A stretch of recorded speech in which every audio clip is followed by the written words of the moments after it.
Soyez bénis, peuple de Dieu. Nous sommes à notre quatrième phase de l'étude biblique sur la guerre des sacerdoces. Cette quatrième phase de notre étude biblique, nous allons la débuter par un rappel de nos problématiques que nous avions posées dans les phases précédentes, notamment dans la deuxième et dans la troisième phase. La première problématique est celle-ci. Nous sommes sur un nouveau régime sacerdotal et donc sur l'administration de Melchisedec.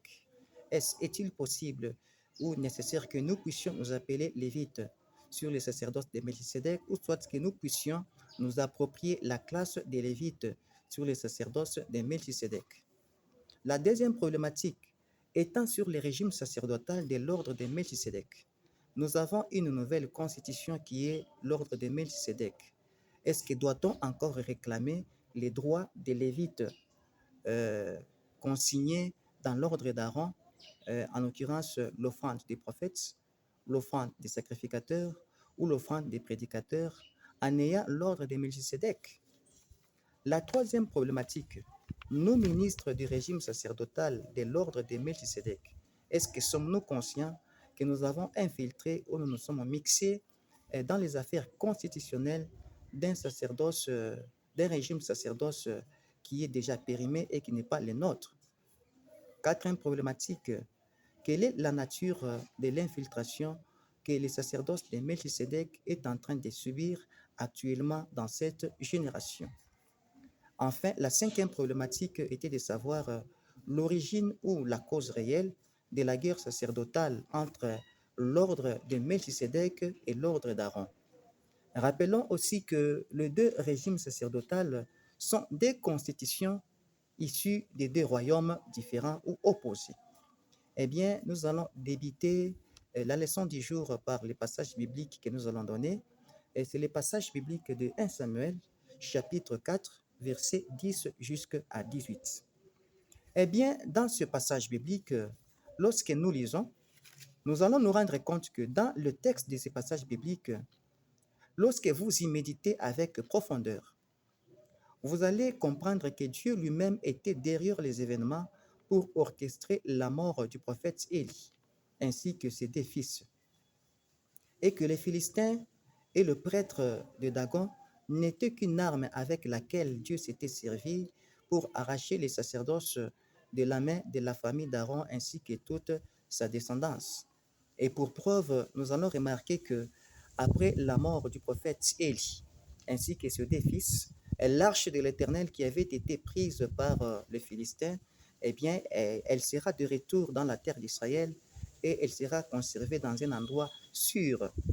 Et donc, pourquoi la mort du prophète Élie, ainsi que ses deux fils? Il y a des raisons que nous allons donner. La première raison est que si nous prenons les livres de 1 Samuel, chapitre 2, verset 30, nous allons vite comprendre que Dieu avait confié le sacerdoce à la famille d'Aaron ainsi que toute sa descendance d'une manière perpétuelle. Donc, aucune autre famille ne devait exercer le sacerdoce aussi longtemps que la famille d'Aaron ainsi que toute sa descendance serait vivante. Et ceci, nous pouvons le lire dans les livres de Nombre, chapitre 16, verset 40. Et la meilleure façon pour Dieu, pour arracher les sacerdoces de la tribu des Lévites attachés à la famille d'Aaron ainsi que toute sa descendance, c'était supprimer la famille des Lévites, c'était supprimer la famille d'Aaron ainsi que toute sa descendance pour que les sacerdoces lévitiques tombent. La deuxième raison est celle-ci. Les sacerdoces lévitiques et l'ordre d'Aaron étaient déjà devenus une femme, une épouse prise en flagrance délit par son mari, donc une adultère. Et comme la loi de Moïse l'exigeait, elle devait être mise à mort par une lapidation.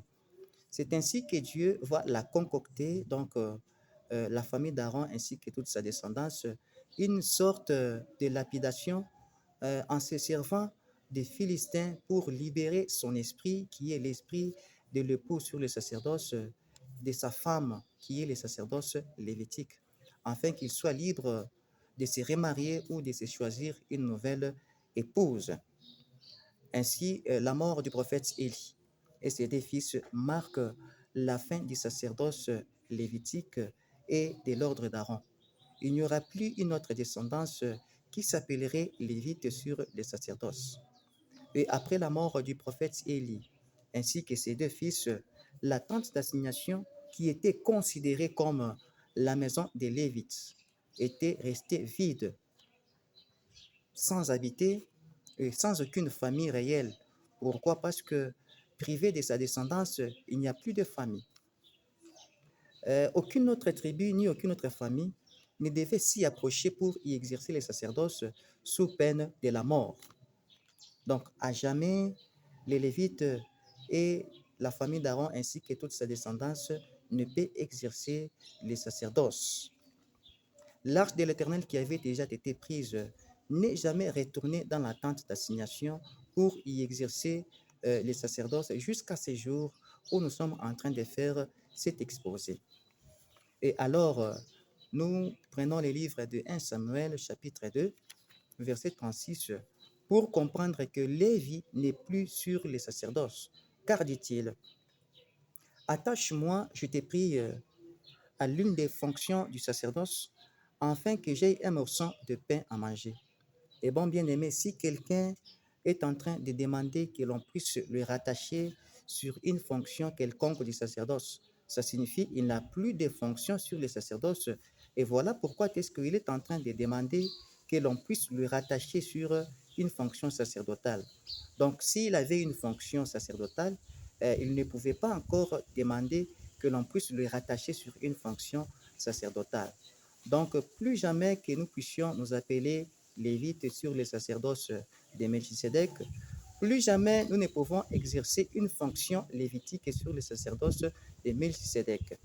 Aimez notre vidéo, abonnez-vous sur notre chaîne YouTube et nous vous fixons rendez-vous dans les phases qui suivent.